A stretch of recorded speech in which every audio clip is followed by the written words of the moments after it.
Well, we're not going to miss out on this time. I don't have a slime farm yet, and a couple of slime balls for sticky pistons is going to be super useful.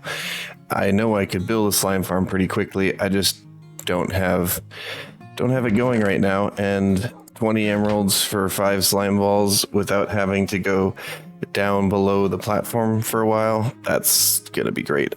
I really want it so I can roll villagers. That's really what I want it for. So I AFK'd away the stack of blocks. We've got 41 plus 25, a stack of obsidian, stack and a half of crying, a bunch of gravel, which is really good, fair bit of soul sand, fair bit of netherrack, a bunch of blackstone, which is really good, and a reasonable amount of quartz. And then we're going to go to the gold farm and we're going to get that one sorted out because I've lost so much gold, probably triple or quadruple or even 8 times what I've already got, just because of overflow. And that's the thing, when you don't put an auto burner on the end of your farms, you lose so many drops if it ever overflows. And if you're going to AFK it for any meaningful amount of time, eventually it will overflow. Some people are all about don't waste items, you're going to want them later and just put more chests on. And well, the amount of chests that I would need to cover those swords in case of an overflow is absolutely ridiculous. Like, the amount of wood that I'd be wasting just in case would be insane. And right now I don't have a stable fuel source that isn't manually obtained. So making sure I smelt all the swords is... So what we're going to put in is a sorter for the rotten flesh, a sorter for the nuggets, and a sorter for the ingots, and then an overflow for whatever doesn't make it in. And then we're going to just throw the rest into the void. So let's make sure we turn off the piglin falling area.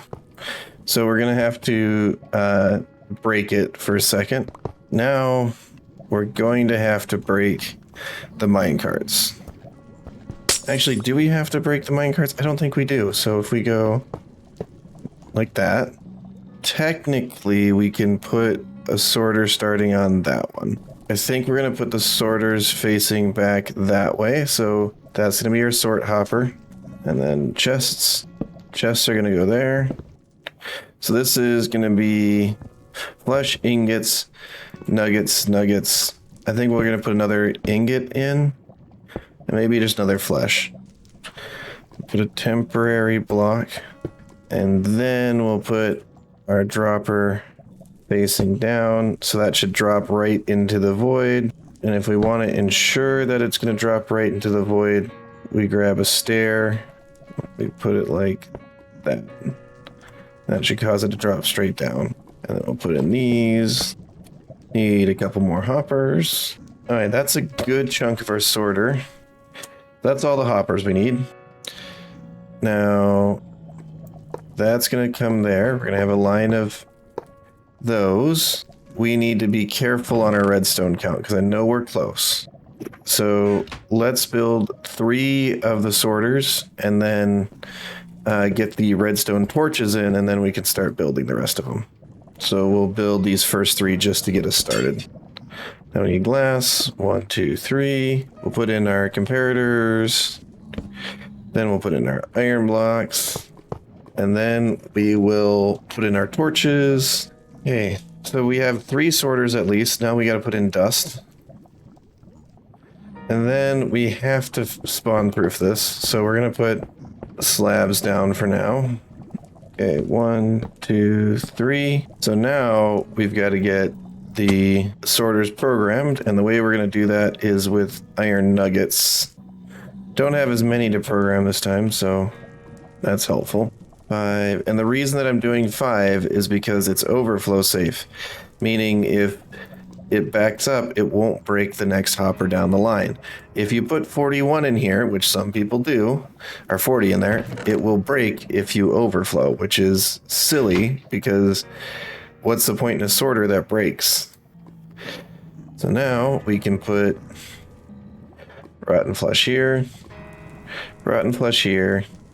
nugget here, ingot here, ingot here. Okay. Then we need to put in our auto dropper circuit. There are so many different ways to build this. So this one's going to leave a little bit left in the bottom because I don't have a lot of repeaters for this. So we're going to put that there. On subtract mode, block, dust, slab. Then we're going to put a block here with dust on it. And let's see, what can I give up a couple of? Let's just grab a couple of nuggets. Yeah, it works. Now I'm going to break out all of the spawnable blocks that are not needed. Okay. I don't know what sorter you build, or auto dropper you would build, but this is one that's, I don't know, I'd put a different one together every time, so that could be a terrible one. I need to repair this pick, so I think we're going to put our AFK box right here, because I can definitely get the XP. And once we get our pick repaired, I'm going to go AFK and let this thing sort, and hopefully we have a lot more gold than we did before because we were losing so much to despawning. Okay, based upon the number of nuggets that I have, the old storage system was able to last about an hour, maybe a little bit more, but right around an hour. And yes, I was keeping the swords, but like if I sat here for 8 hours, 7 hours of this were thrown away. So really, until I get a good fuel source, throwing the swords away is so much more efficient. Because if I AFK for 18 hours, then I'll start to overflow and lose nuggets, which I should be able to clean this out once every 18 hours. Those things are a critical part of any farm. So since we did the barter farm, Seabones actually put up another villager area around a zombie spawner that he found, and that's over there. So we talked and I said, definitely just make the area safe. So there's no more hoglins there. We'll build a hoglin farm someplace else. Right now, I am really just focused on getting more blackstone and other blocks so that way we can really start moving forward with building. Also, we need to branch out and find a fortress because that's really the next thing we need. Oh, and I should fix these sorters. Okay, another AFK session. This time it was probably about 12 hours and we've got that much gold. So still not a very fast gold farm, but it's fast enough for my needs. And we're going to just barter all of this away. This is how much blackstone we've gotten so far. After about 3 days, this is how much netherrack, soul sand, gravel, crying, obsidian, pearls, arrows, leather, fire charges, string. So I've been AFK for a little while, and I just got a message on Discord from Seabones that he said he found a thing that we've been looking for a very, very long time. He found a nether fortress, which is huge because we have plenty of gold now. I mean, I've bartered probably 5 or 6 stacks of gold blocks at this point. So we've got plenty of gold. Now we just need to get some blaze rods so we can get some potions going so we can get cheap villagers. So let's see if we can meet up with that. So it looks like Seabones built out that way because he said it wasn't too far from where it had already been. Looks like he's starting to do some safe defying. Yeah, look at there's a fortress in maybe Soul Sand Valley. Interesting. I'm gonna be careful, but we're gonna take a look. All right, so he's got a safety room here. That's a piglin. Oh, there's a wither skeleton. Looks like he's done some safing.